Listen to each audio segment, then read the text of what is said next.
لیکن حوث اور نفس پرستی، اپنی انانیت، شریعت کا حکم توڑ کر اپنے خواہش کی تکمیل، یہ وہاں سے شروع ہے۔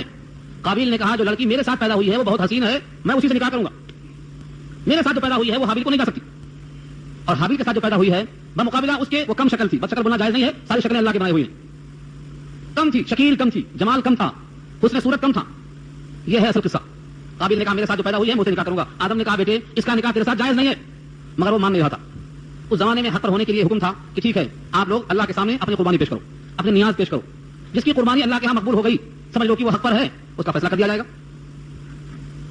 قابیل یقین تھا اس کو کہ میں تو حق پر ہوں، میں تو حق پر ہوں سمجھ رہا تھا وہ، حالانکہ حق پر نہیں تھا، لیکن انانیت، آدمی اپنے فیصلے کو حق نہیں سمجھتا ہے جب تک کہ اس پر کوئی زد نہ پڑ جائے۔ چنانچہ اس نے فیصلے کر لیا کہ ٹھیک ہے اللہ کے سامنے ہم پیش کریں گے۔ حابیل نے بھی پیش کیا اور قابیل نے بھی پیش کیا۔ حابیل نے بکرا پیش کیا، بکرا اس کے پاس وہی تھا، اور قابیل جو تھا یہ کاشتکار تھا، کسان تھا، اس نے غلہ کو پیش کیا۔ آسمان سے آگ آئی، آگ نے بکرے کو کھا لیا اور غلے کو چھوڑ دیا۔ چوتھے بارے میں یہ بات کر چکا ہوں کہ اس زمانے میں صدقہ نظر و نیاز قبول ہونے کی یہ دلیل تھی کہ آسمان سے آگ آئے اور کھا لے، جس کا صدقہ کھا لیا وہ مقبول عند اللہ، اور جس کا صدقہ رہ گیا وہ مردود ہو گیا اللہ کی طرف سے۔ یہ فیصلہ ہو گیا، یہاں سے اسی قربانی کا ذکر ہے۔ اذ قربا قربانا، قربا جب دونوں نے قریب کیا، قربانا، قربان ہر وہ شے جس کو قربت کے لیے بطور نظر کے پیش کیا جائے اسے قربان کہتے ہیں۔ ہم جو قربانی کا بکرا کہتے ہیں وہ بھی اس لیے ہے کہ یہ اللہ کا قرب حاصل کرنے کے لیے ابراہیم خلیل اللہ کے طریقے پر بحکم نبی ہم ایسا کرتے ہیں، اس سے ہمیں اللہ کی قربت حاصل ہوتی ہے، وہ قربانی کہلاتا ہے۔ اس قربا قربانا جب دونوں نے قربانی کو پیش کیا، اپنی نظر کو پیش کیا، فتقبل من احدهما، ان میں سے ایک قبول کر لیا گیا۔ کیسے قبول کیا گیا اس کی وضاحت پیچھے آ چکی ہے۔ آسمان سے آگ آئی، فتاکلہ النار، یہ بھی اللہ کی طرف سے اس امت محمدیہ کے لیے ایک خاص فضیلت کہیے یا پردہ پوشی کا ذریعہ کہیے۔ اس امت میں اسی موقع پر چارہ سیاہ ہو جاتا تھا، ارے یہ تو اللہ کے یہاں مردود ہو گیا، اور یہ تو اللہ کے یہاں مقبول ہو گیا۔ مردود اور مقبول ہونے کا فیصلہ دنیا ہی میں ہو جاتا تھا، اس سے کیا ہوتا تھا؟ حسرت میں، ضد میں، عناد میں، بغض میں، سرکشی میں اضافہ ہوتا تھا۔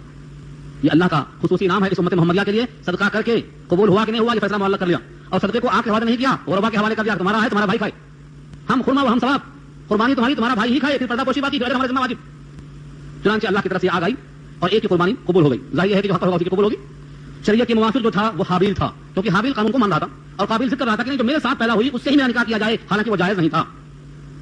شریعت مصطفیٰ میں ایک باپ اور ایک ماں سے جو اولاد ہوتی ہے ان میں باہم رشتہ حرام ہے، جائز نہیں ہے، لیکن آدم کی شریعت میں یہ جائز تھا مجبوراً، کیونکہ کائنات میں اور کوئی انسان نہیں تھا۔ اس سے معلوم ہوا سابقہ امت کا ہر طریقہ امت مصطفیٰ کے اندر رائج نہیں ہو سکتا، بعض حصے کو اللہ نے منسوخ کیا ہے جزوی طور پر۔ ان میں سے ایک مثال یہ بھی عرض کیا، ایسی اور بھی مثالیں ہیں۔ مثلا سجدہ تعظیمی حضرت یوسف کو کیا ان کے ماں اور باپ نے اور بھائیوں نے، شریعت مصطفیٰ کے اندر اس کا وجود نہیں رکھا اللہ نے۔ تو سابقہ بہت سے احکامات ایسے تھے جو اس وقت جائز تھے لیکن شریعت مصطفیٰ کے اندر منسوخ کر دیے گئے، لہٰذا اس امت میں کیا حکم ہے قرآن اور حدیث سے ہی اس کو اخذ کیا جا سکتا ہے۔ ولم يتقبل من الاخر، دوسرے کی قربانی قبول نہیں ہوئی، سب کے سامنے بات واضح ہو گئی۔ اب شرمندہ ہوا قابل، ایک تو مطلب پورا نہیں ہوا، دوسرے اللہ کے ہاں مردود ہو گیا، اور تیسرے لوگوں کو معلوم ہو گیا، اس لیے بڑا مغموم۔ اب آ گیا اس کو غصہ، اب کچھ کر تو سکتا نہیں سوائے اس کے کہ جس کی خاطر ذلت ہوئی، جس کی خاطر ندامت ہوئی، جس کی خاطر حسرت ہوئی، اس سے کہتا ہے یعنی حابیل سے کہتا ہے قال لا قتلنک، میں تجھ کو ضرور قتل کر ڈالوں گا، بس یہ راستہ ہے۔ اس وقت سے لے کر آج تک یہ چل پڑا ہے کہ جب آدمی حقائق میں مقابلہ نہیں کر پاتا تو یہ کرتا ہے، قتل کرتا ہے، تشدد کیا ہے، آستین چاہ لیتا ہے۔ آستین چاہنا ایک محاورہ ہے، جب حقیقت میں مقابلہ نہیں کر سکتا ہے تو یہ کرتا ہے، یہ نوبت آتی ہے قال لا قتلنک، میں تجھے قتل کر ڈالوں گا۔ قتل کرنا جرم تھا اور یہ معلوم تھا، قتل کرنے کے لیے تیار ہو گیا، لیکن بھائی نے سمجھایا، حابیل نے کہا دیکھو تمہارا مجھے قتل کر دینا علاج نہیں ہے، اولاً تمہارے ساتھ جو لڑکی پیدا ہوئی ہے وہ تمہاری بہن ہے، میرے ساتھ جو پیدا ہوئی ہے میری بہن ہے، یہ قانون چلتا ہے، تمہارے مجھے قتل کر دینے سے وہ حلال نہیں ہو جائے گی۔ نمبر 2، تمہاری قربانی جو مردود ہوئی ہے تو تمہیں خدا کا خوف نہیں ہے، تقویٰ نہیں ہے، اگر تم بھی خدا کے حکم کا پاس و لحاظ کرتے متقی بنتے تو تمہاری قربانی بھی اللہ مقبول کر لیتا، تم مجھے قتل کرنے کے بجائے تم متقی بن جاؤ، لیکن وہ تیار نہیں ہوا۔ قال، تنبیہ کرتے ہوئے بھائی نے کہا انما يتقبل اللہ من المتقین، اس کے سوائے اور کچھ نہیں ہے کہ اللہ قبول کر لیتا ہے متقیوں سے۔ حدیث میں آتا ہے کہ یہ لفظ تو حابیل نے قابیل سے کہا تھا بطور نصیحت کے، لیکن اللہ کی اس کتاب میں یہ دستور ساری کائنات کے لیے ہے، جو اپنا کوئی عمل مقبول کرنا چاہے وہ تقوی کی بنیاد پر آ جائے۔ تقوی کی بنیاد پر آیا، تقوی کیا چیز ہے؟ اکثر و بیشتر لوگ تقوی نہیں جانتے، متقی کس کو بولتے؟ اگر ظاہر میں دیکھ لیا کہ چہرہ بشرا وضاقتہ ظاہری شرح اچھی ہے، سمجھتے ہیں کہ یہ متقی ہے، یہ متقی کے کچھ صفات ہیں۔ تقوی اصل قلب میں ہوتا ہے، التقوی ہا ہونا، التقوی ہا ہونا، ہا مانے یہاں، اشارہ کیا دل کی طرف، تقوی یہاں ہوتا ہے، تقوی یہاں ہوتا ہے۔ مطلب کہنے کا یہ ہوا کہ تقوی کا مقام قلب ہے، اور متقی جب آدمی بن جاتا ہے تو خدا کا خوف غالب ہوتا، وہ اپنی منمانی اور خواہشات پر چلنے کے بجائے اللہ کے حکم پر چلنے لگتا ہے، اور نبی کے طریقے پر چلنے میں جو تکلیف ہوتی ہے اس میں اس کو لذت محسوس ہوتی ہے، یہ ہے تقوی اصل۔ اور تقوی کی مثال سب دیتے ہیں، لیکن تقوی پر چلنا کوئی آسان کام نہیں ہے۔ ابن عمر نے خط لکھا تھا، ابن عمر نے خط لکھا تھا اپنے ایک نمائندے کو، کہا میں تم کو تقوی کی دعوت دیتا ہوں جس تقوی کی بنیاد پر اللہ اعمال قبول کرتے ہیں، جس پر واعظ کہنے والے تو بہت ملیں گے لیکن اس تقوی پر عمل کرنے والے بہت کم ملیں گے۔ تو تقوی کی بنیاد قلب میں خدا کا خوف، اللہ کا اتنا خوف کہ اس کا حکم توڑنے سے روک دیں، اللہ کا اتنا خوف کہ نبی کا طریقہ چھوڑنے سے اس کو روک دیں، اللہ کا اتنا خوف کہ جہنم کی وجہ سے ہمیشہ دنیا میں مصیبتیں جھیلنا آسان ہو جائے اور جنت کی اتنی رغبت ہو جائے کہ مشقتیں جھیلنا آسان ہو جائے. یہ تقوی کی کم سے کم مقدار ہے. یہی وہ کیفیت تھی کہ صحابہ کرام جان دینے کو تیار تھے. فاقہ آ جائے تو صبر کرتے تھے, شہادت کا موقع آئے تو خون دیا کرتے تھے, اور کبھی کسی موقع پر نہیں پیچھے ہٹتے تھے محض تقوی کی بنیاد پر. تو تقوی اہم چیز ہے. انما یتقبل اللہ من المتقین, اللہ تعالیٰ قبول کرتا ہے متقیوں سے. تقوی قبول کرنے کے لائق عمل ہے.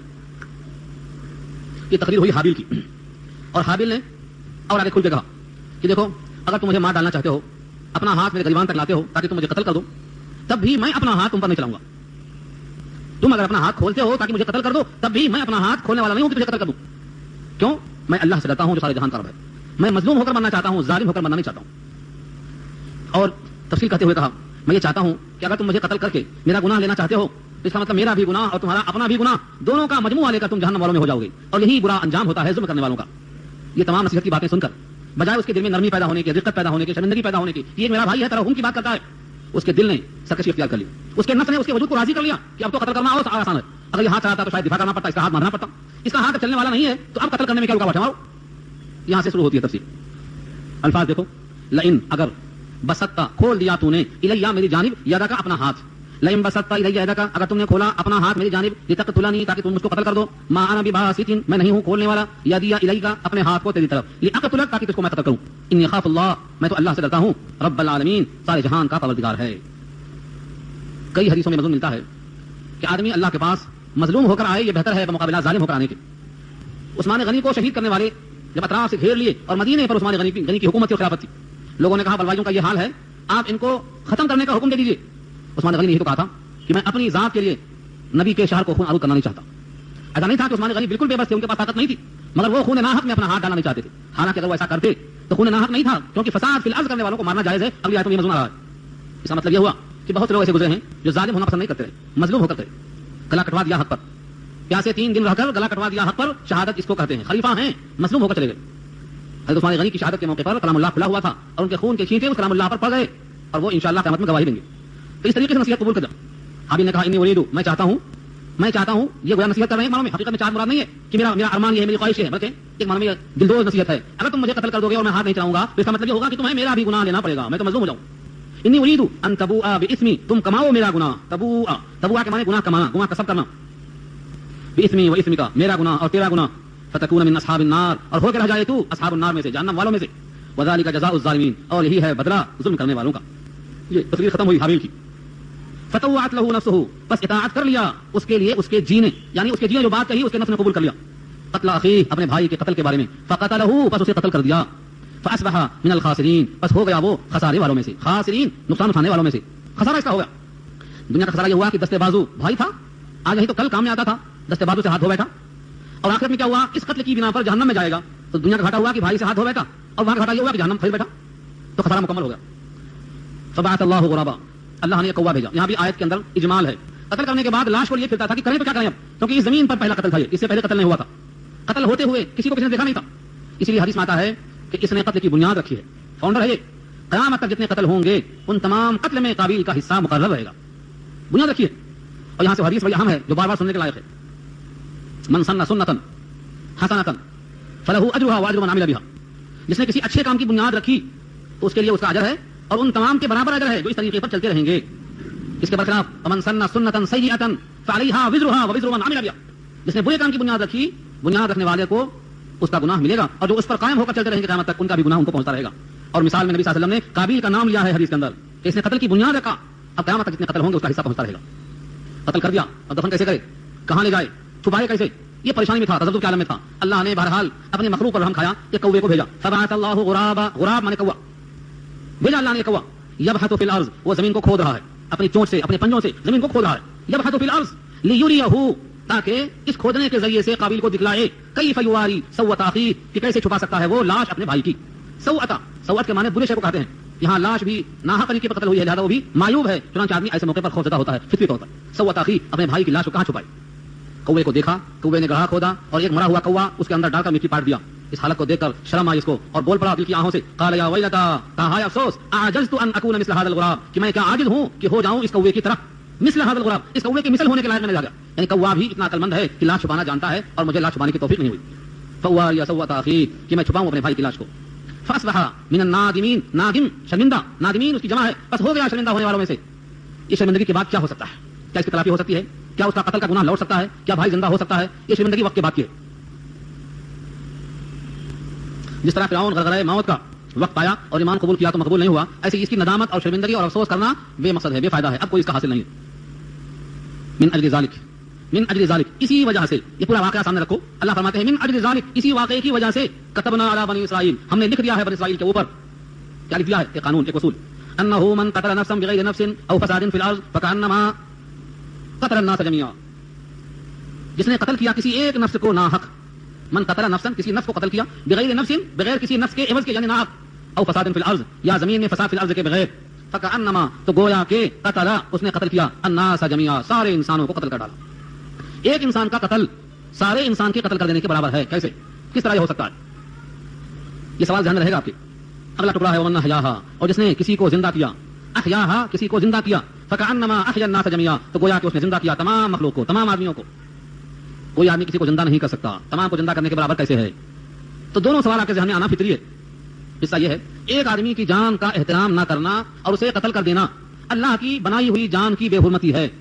تو جب ایک جان کی بے حرمتی کیا تو گویا جس ایک جان کو اللہ نے بنایا تھا اس کی قدر نہیں کیا، اور ایک جان کا قدر نہ کرنا تمام جانوں کی ناقدری کے مماثل ہے. جیسے ایک نبی کا انکار تمام نبیوں کے انکار کے برابر ہے، ایک آیت کا انکار ساری آیتوں کے انکار کے برابر ہے.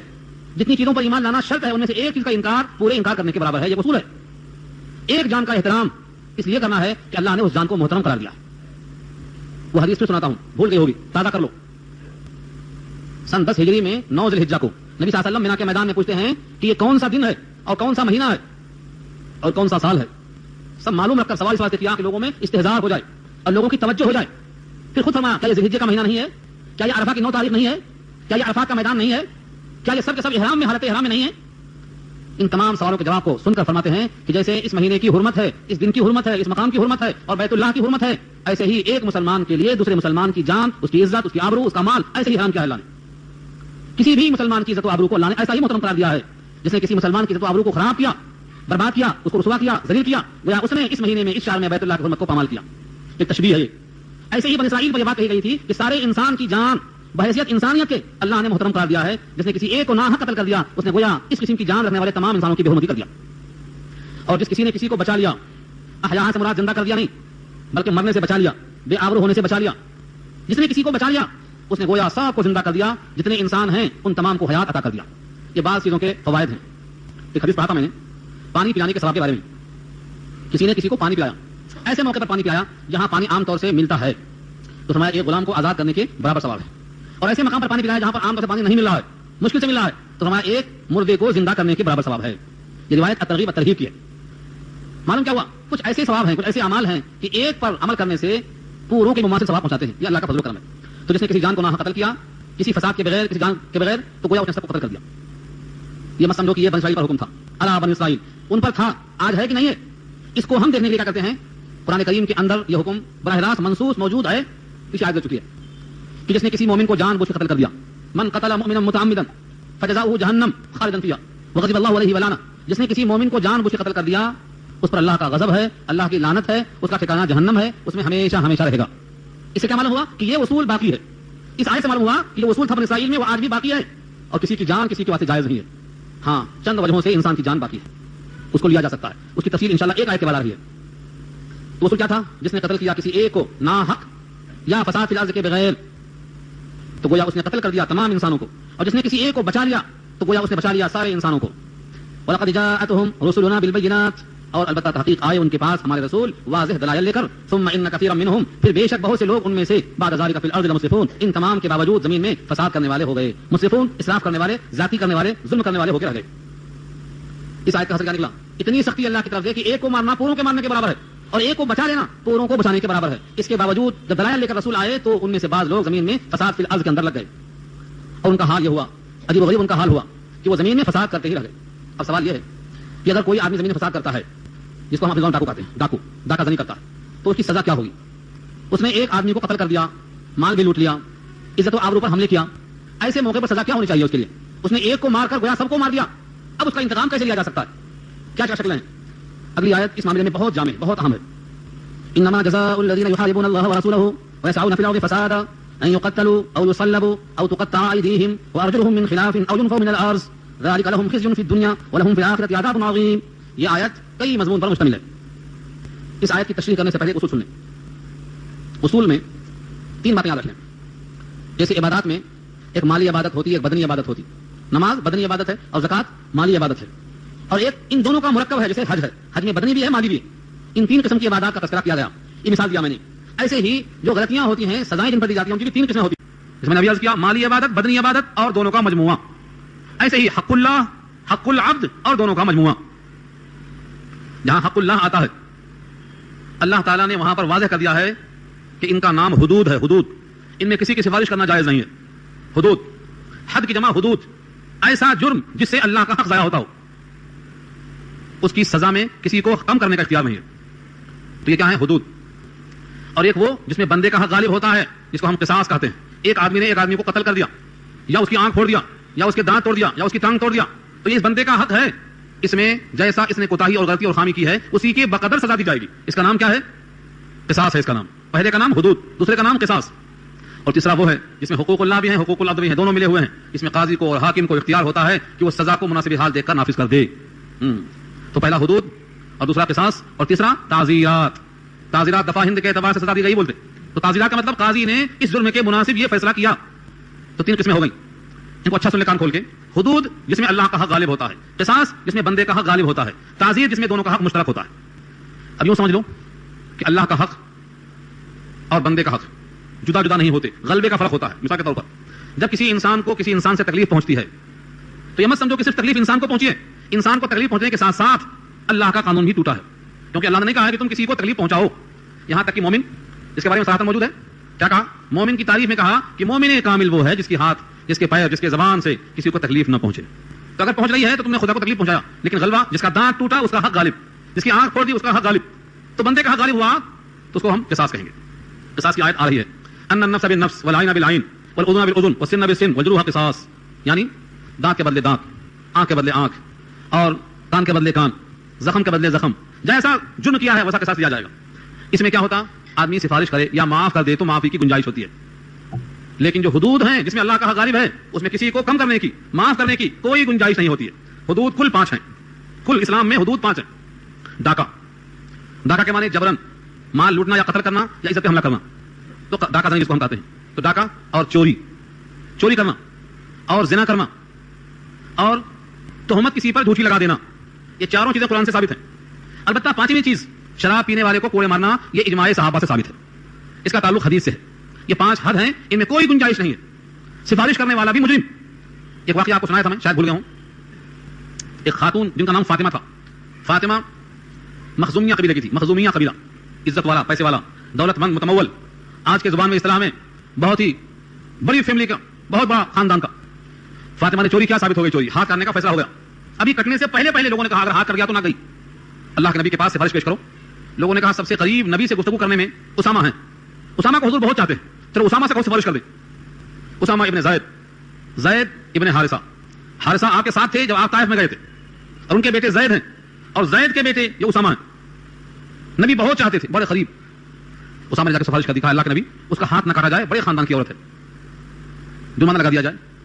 نبی صلی اللہ علیہ وسلم چہرے اسامہ کو غضبناک آنکھوں سے دیکھ کر اتنا جلال ظاہر فرمایا. راوی کہتے ہیں کہ چہرہ سرخ ہوا، آنکھیں سرخ ہوئی، جلال چھا گیا، اور فرمایا اتشفعوا فی حد من حدود اللہ یا اسامہ. اسامہ تمہاری یہ مجال ہے کہ تم اللہ کی حدود کے ایک حد میں سفارش کرتے ہو. قسم اللہ کی اگر وہ فاطمہ بنت محمد بھی ہوتی تو بھی میں اس کے ہاتھ کاٹ دیتا. اللہ کے قانون کو میں تبدیل نہیں کر سکتا. معلوم یہ ہوا اللہ کا حکم جو سزا اللہ نے قائم کر دی ہے ان کا نام حدود ہے. اس میں کسی کی سفارش نہیں چلتی اور اس میں کسی کو تخفیف کرنے کا کوئی حق نہیں ہے. یہ 5 چیزیں ہیں: ڈاکہ اور چوری اور زنا اور جھوٹی تہمت لگانا کسی پر زنا کی. اصل لوگ تہمت لگا کے چل دیتے آنکھیں مار کے، بہت آسان سمجھتے ہیں اس کو. انشاءاللہ اس کی بات سورہ نور میں آئے گی، پارہ 18 میں. اور جلدی دیکھنا ہے تو گھر جا کر سورہ نور پارہ 18 آیت نمبر 10 پر دیکھ لو. اللہ نے کہا ہے اگر 4 گواہ نہ لائے تو اللہ کے ہاں وہ جھوٹا ہے، لکھ لیا گیا. لولا جاؤ علیہ باربعۃ شہداء فاذ لم یاتوا بشہداء فاولئک عند اللہ هم الکاذبون. 4 گواہ تم نے لے کے آئے، اگر 4 گواہ نہیں لائے تو سن لو کہ اللہ کے ہاں تمہارا نام لکھا جا چکا ہے کہ تم جھوٹے ہیں. معلوم یہ ہوا کہ ان حدود میں کوئی گنجائش نہیں ہے. اور شراب نوشی کرنے والے کی سزا یہ شرعاً ثابت ہے احادیث سے، پہلی 4 آیت سے اور 5ویں حدیث سے. ان 5 کو حدود کہا جاتا ہے. اور قصاص میں جس میں بندے کا حق غالب ہو. اور ان دونوں سے ہٹ کر تعزیرات کے معنی. تعزیر کیا چیز ہے؟ فرض کرو ایک آدمی نے کہا کہ اس نے شراب پیا تھا لیکن 4 گواہ نہیں پیش کر سکا تو زنا کی تہمت لگایا تھا 4 گواہ نہیں پیش کر سکا, چوری کی تہمت لگایا 3 ہی گواہ تھے, چوتھا گواہ نہیں مل سکا, تب کیا ہوگا؟ قاضی ان کو چھوڑ نہیں دے گا کہ جاؤ پھر پیو, گواہ نہیں ملے گا صحیح پھر چھٹی مل جائے گی, نہیں, قاضی حالات کو دیکھ کر حالات کی سنگینی کے اعتبار سے اپنی ثوابدید کے مطابق سزا دے گا, چاہے جلا وطن کر دے گا یا جیل کے اندر بند کر دے گا, حالات پر دیکھ کر فیصلہ کرے گا. اس کا نام کیا ہے؟ تعزیر. تو حدود, قصاص, تعزیر, یہ 3 چیزیں سامنے رکھو. ابھی آیت کو پڑھو. انما جزاء الذین یحاربون اللہ ورسولہ, اس کے سوائے اور کچھ نہیں کہ بدلہ ان کا جو محاربہ کرتے ہیں اللہ و رسول سے. یحاربون اللہ ورسولہ, محاربہ اس کا معنی ہے رے بے, حرب, اور حرب کے معنی جنگ کے آتے ہیں. محراب جنگ کرنے کی جگہ ہے شیاطین سے, کیونکہ سب سے زیادہ امام کو بھڑکاتے وہ لوگ. امام کی نماز گئی پوروں کی گئی, بھڑکاؤ اسی کو, تو محراب ہے, وہ جنگ کی جگہ ہے. تو حرب کے معنی جنگ, محاریب اس کی جمع آتی ہے محراب کی. یہ اللہ سے جنگ کیسے ہوئی؟ ڈاکو اللہ سے جنگ کیسے کرے گا؟ یحاربون اللہ, اللہ سے جنگ کیسے ہوتی ہے؟ اس کو سمجھنے سے پہلے ایک مثال دیتا ہوں قرآن کریم کی, وہ آپ سن چکے ہیں پہلے. اللہ نے کہا ہے پیچھے سورہ بقرہ میں اور آل عمران کے حصے میں 2 مقام پہ بات آئی ہے یہ, اگر کوئی سود نہیں چھوڑتا ہے تو اعلان سن لے کہ اس کو اللہ سے جنگ کرنا ہے. یعنی اگر کوئی سود کھا رہا ہے, سود لے رہا ہے, سودی کاروبار کر رہا ہے, سودی کا تعاون کر رہا ہے اور اس کو نہیں چھوڑ رہا ہے, فاذنوا بحرب من اللہ ورسولہ, تو اعلان سن لو کہ اس کو جنگ کرنا ہے اللہ سے اور اللہ کے رسول سے. مجھے بتاؤ یہاں سود خوار کیسے جنگ کرے گا اللہ سے؟ اللہ نے کہا ہے سود کی نحوست سے مال مٹتا ہے, اس کو پرواہ نہیں کرتا یہ. اللہ نے کہا تمہارے پاس جو مال ہے وہ گھٹتا ہے, میرے پاس جو ہے وہ بڑھتا ہے, اس کی پرواہ نہیں کرتا یہ. اللہ نے کہا سود حرام ہے, جہنم میں لے جائے گا, اس کی پرواہ نہیں کرتا یہ. گویا اللہ کے قانون کی پرواہ نہ کرنا, اللہ کے خوف سے اس کام کو نہ چھوڑ دینا, جہنم کا خوف غالب نہ ہونا, یہ سب چیزیں جنگ کرنے کے مترادف ہیں. بے نہیں ایسا ہی یہاں ایک آدمی اپنے گھر سے نکلتا ہے, صیغہ دیکھو جمع ہے, یحاربون, جو لوگ محاربہ کرتے ہیں جمع کا صیغہ ہے, یعنی تنہا یہ کام نہیں ہوتا, ٹیم بنا کر چلتے ہیں, 2 آدمی نہیں, ٹیم, 3 سے 4 سے 5 سے زیادہ لوگ چلتے ہیں. یہ کیا کرتے ہیں؟ یہ ان کو اللہ کا قانون, اسلام کا قانون, کوئی قانون نہیں چلتا, اللہ کا قانون توڑ دیا, اللہ سے جنگ. نبی کے طریقے سے یہ قانون پہنچا تھا, اس کی بھی مخالفت کیا تو رسول اللہ سے بھی جنگ. اور اس کی بنا پر لوگوں میں خوف پیدا ہوگا, دہشت پیدا ہوگی, فساد پیدا ہوگا, تو کہا یسعون فی الارض فسادا. یہ جو کام کرنے والے لوگ ہیں ان کی سزا کیا ہوگی؟ ان یقتلوا, یا تو قتل کر دیے جائیں, او یصلبوا, یا سولی پر چڑھا دیے جائیں, او تقطع ایدیہم, یا ان کے ہاتھوں کو کاٹ دیا جائے, وارجلہم, اور ان کے پیروں کو کاٹ دیا جائے, من خلاف, مخالف سمت سے. اگر دائنا ہاتھ کاٹ دیا تو بایاں پیر, اور بایاں پیر اگر کٹ گیا تو دائنا ہاتھ, مطلب مخالف سمت سے کرنا چاہیے. دایاں ہاتھ بھی دایاں پیر بھی نہیں, اگر دایاں ہاتھ تو بایاں پیر, یہ ہے من خلاف. او ينفوا من الارض, یا زمین میں جلا وطن کر دیا جائے. ينفوا من الارض, زمین میں جلا وطن کر دیا جائے. یہ 4 قسمیں ہو گئیں, قتل کرنا, سولی پر چڑھانا, ہاتھ پیر کو مخالف سمتوں سے کاٹ دینا, اور زمین میں جلا وطن کر دینا. یہ 4 قسمیں ہو گئیں. امام مالک ائمہ 4 میں سے ایک ہیں, 4 اماموں میں سے ایک امام مالک ہیں. ان کے ساتھ بہت سے تابعین کے بھی نام ہیں. وہ سب کہتے ہیں کہ ان 4 میں سے جو سزا چاہے امام دے سکتا ہے, اختیار دیا ہے اللہ نے. لیکن امام اعظم ابو حنیفہ رحمۃ اللہ علیہ, اور امام شافعی رحمۃ اللہ علیہ, اور امام احمد بن حنبل رحمۃ اللہ علیہ, وہ 3 امام ایک طرف ہیں, اور یہ کہتے ہیں کہ یہ 4 شکلیں متعین ہیں ایک حدیث کے مطابق. کیونکہ ڈاکو جب زمین میں آتے ہیں تو 4 حال سے خالی نہیں, یا تو وہ صرف قتل کرتے ہیں, یا تو صرف مال لیتے ہیں, یا قتل بھی کرتے ہیں اور مال بھی لیتے ہیں, یا نہ قتل کرتے ہیں نہ مال لیتے ہیں, فساد اور دھوم مچا کر چلے جاتے ہیں. 4 شکلیں ہوتی ہیں. ان 3 امام کی رائے یہ ہے اگر ان تمام لوگوں نے قتل کیا ہے تو قتل کیے جائیں. انہوں نے اگر قتل بھی کیا ہے اور مال بھی لیا ہے تو سولی پر چڑھا دیے جائیں. انہوں نے صرف مال لیا ہے اور قتل نہیں کیا ہے تو ان کے ہاتھ اور پیر کاٹ دیے جائیں. انہوں نے نہ قتل کیا ہے نہ مال لیا ہے, صرف فساد کیا ہے, دھوم مچایا ہے, بدامنی پیدا کیا ہے, تو زمین سے جلا وطن کر دیے جائیں. یہ 4 شکلیں ہیں. امام اعظم ابو حنیفہ کی اس رائے کے ساتھ ایک واقعہ یاد آتا ہے حضرت عمر رضی اللہ تعالیٰ عنہ. وہ فرماتے ہیں جلا وطن کرنے کا مطلب نہیں ہے کہ ملک شام میں گڑبڑ کیا اردو میں بھیج دو, عراق میں کیا تو فلسطین میں بھیج دو, یہ مطلب نہیں ہے اس کا. یہاں کے لوگ تنگ تھے, اب وہاں کے لوگ تنگ رہیں گے. مرزا مظہر جان جانا کا قصہ سنا ہوگا آپ نے, بہت پیارا قصہ ہے. ان کی بیوی بہت تنگ کرتی تھی, بہت تنگ کرتی تھی. لوگوں نے کہا حضرت یہ نافرمان عورت ناشزا ہے اور آپ بھولے بھالے اللہ والے آپ کو تنگ کرتی, چھوڑ دو اس کو. انہوں نے کہا یہ میں نہیں چاہتا ہوں کہ میری بلا کسی اور کے پاس جائے, یہ جہاں جائے گی وہاں بھی تنگ کرے گی نا, مجھ میں تحمل ہے, قوت برداشت ہے, میں تو کم سے کم سب کر لیتا ہوں, جہاں جائے گی وہاں کیا بتائیں گے معلوم. تو یونیفارم کا مطلب نہیں ہے کہ چھوڑ دو جائے جائے بلا اس جنگل سے اس جنگل میں. امام اعظم کی رائے یہی ہے, ابن عمر کی رائے یہی ہے کہ ان کو قید خانے میں ڈال دو, زمین ان کے واسطے تنگ کر دو تاکہ لوگ ان سے محفوظ ہو جائیں. پوری آیت کے الفاظ دیکھو, اس آیت سے مسائل بہت نکلتے ہیں, بہت مسائل نکلتے ہیں. انما جزاء الذین یحاربون اللہ, اس کے سوائے اور کچھ نہیں کہ بدلہ ان کا جو محاربہ کرتے ہیں اللہ سے, یعنی جنگ کرتے ہیں اللہ سے. جنگ کیسے کرتے ہیں؟ اللہ کا قانون توڑ کر, ورسولہ, اور اس کے رسول سے محاربہ کرتے ہیں. کیسے؟ رسول کی شریعت کو توڑ کر. ویسعون فی الارض فسادا, اور کوشش کرتے ہیں زمین میں فساد کرتے ہوئے. ان یقتلوا, یہ کہ قتل کیے جائیں. دیکھو صیغہ جمع کا لائے ہیں. مفتی اعظم پاکستان مفتی محمد شفیع صاحب فرماتے ہیں کہ جمع کا صیغہ بتا رہا ہے کہ اگر پکڑے جائیں پورے کے پورے اور قتل کیا ہے صرف 2 نے ان میں سے, تو پوروں کو قتل کیا جائے گا, کیونکہ ساتھی کا تعاون کرنا شریک جرم ہونے کے برابر ہے. 2 نے قتل کیا ہے, باقی سب شریک جرم ہے, پوروں کو قتل کیا جائے گا. یہ صیغہ جمع کا ہے, ان یقتلوا, اور یہ صیغہ فعیل کے وزن پہ آیا ہے, ان یقتلوا او یصلبوا او تقطع ایدیہم. تو تقتیل اور تسلیب اور تقتیل, یہ صیغہ جو فعیل کا آتا ہے یہ مبالغہ کہلاتا ہے. جتنے شریک جرم ہیں, چاہے ان سب نے قتل نہ کیا ہو, ان سب نے مال لٹانا ہو, لیکن سب کا انجام یکساں ہوگا, سب کو ایسا ہی کیا جائے گا. ایک واقعہ ہے بخاری میں بڑا مشہور ہے, بہت مشہور ہے. قبیلے ارنیا کے لوگ آئے, ایک قبیلے کا نام ارنیا ہے.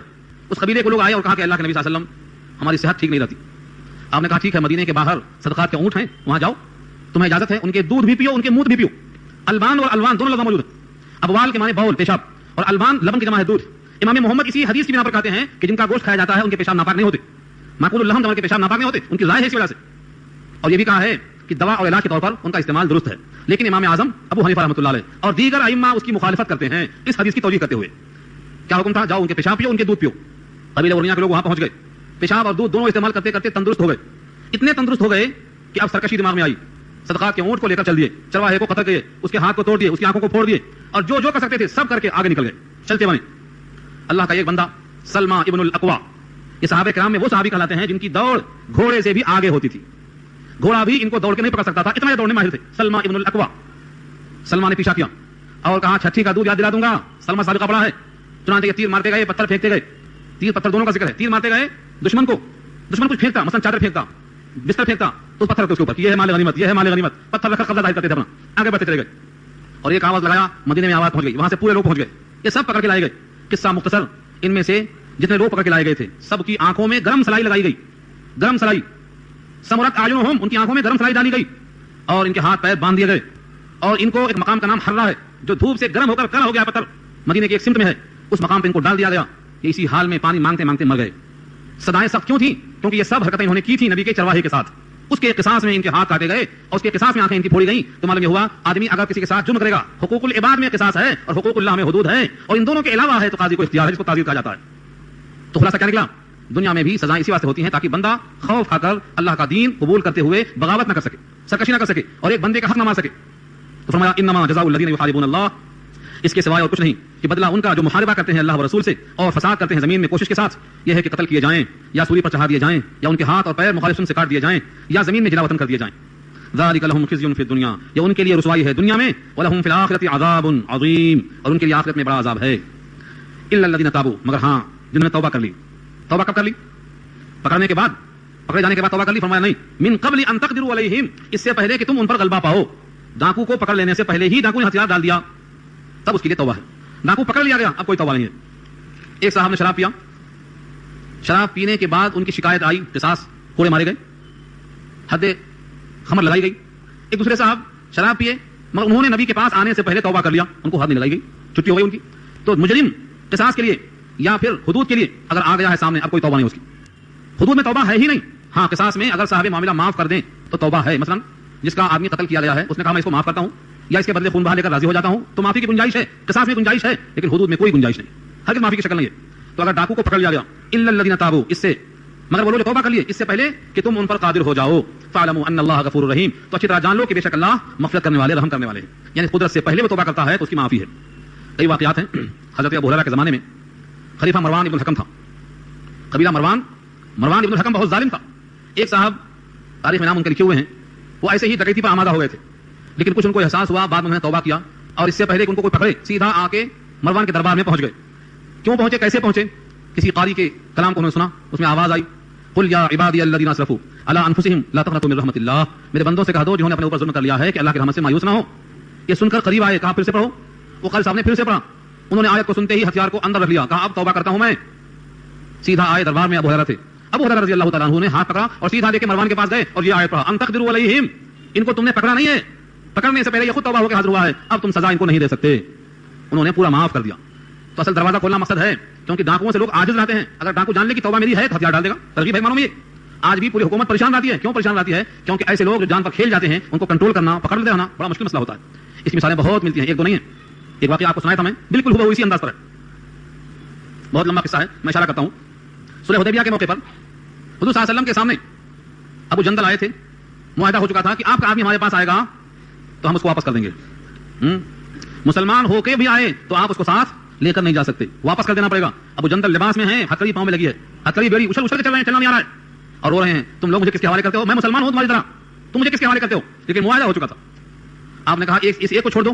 کہا نہیں, اگر تم نے اس کو واپس نہیں کیا تو تم نے گویا وعدہ خلافی کر دی, معاہدہ ختم ہو جائے گا. لوگوں کی آنکھوں میں آنسو تھے, مگر ابو جندل کو واپس کرنا پڑا. کس کے حوالے کرنا پڑا؟ کافروں کے. انہوں نے کہا بخدا میں کافروں کے پاس تو نہیں جاؤں گا. ایک اور مقام بنا لیا, الگ راستہ بنا لیا. اب جو مکے سے مسلمان ہوتا وہ ابو جندل کے پاس پہنچ جاتا. ابو جندل کی ٹیم بن گئی, 1 سے 2, 2 سے 3, 3 سے 4, ایک اچھی خاصی ٹیم بن گئی. اب ملک شام کی طرف سفر کرنا کافروں کا مشکل ہو گیا. جو ملتا مارو کاٹو چینو, کسی کی مجال نہیں کہ آگے بڑھ جائے. انہوں نے خود لکھا, اے نبی پاک ان کو اپنے پاس ملا لو, ہماری عافیت کم سے کم واپس کر لو, کیونکہ ان کے چھٹا رہنے سے ہمارا راستہ بند ہے, نطقہ بند ہے ہمارا. ان لوگوں نے مجبور کر درخواست کی, آپ نے اسے قبول کر لیا. تو جن پر غلبہ نہ ملے, غلبہ سے پہلے اگر وہ توبہ کر لیں تو ان کی معافی ہے. ان پوروں کو نبی نے قبول کیا, سزا نہیں دیا, کیونکہ ان پر غلبہ نہیں ملا تھا. یا خود پیغام قبول کر کے حاضر ہو گئے تھے. اور بھی مثالیں ملتی ہیں. علی اسدی کا واقعہ ہے, ان کی بھی ایک ٹیم تھی باقاعدہ. آپ سروے کرو اس کا اس آیت کے خلاف, معلوم یہ ہوا بہت سے ایسے واقعات ہیں کہ غلبہ سے پہلے اگر ان کو پکڑ لیتے ہو تو اللہ نے ان کو معاف کر دیا ہے, تم بھی معاف کر دو. ایک مانو یہ ترغیب ہے کہ ایسے لوگ راہ راست پر آ جائیں. یہاں پر آیت نمبر 34 ختم ہوتی ہے.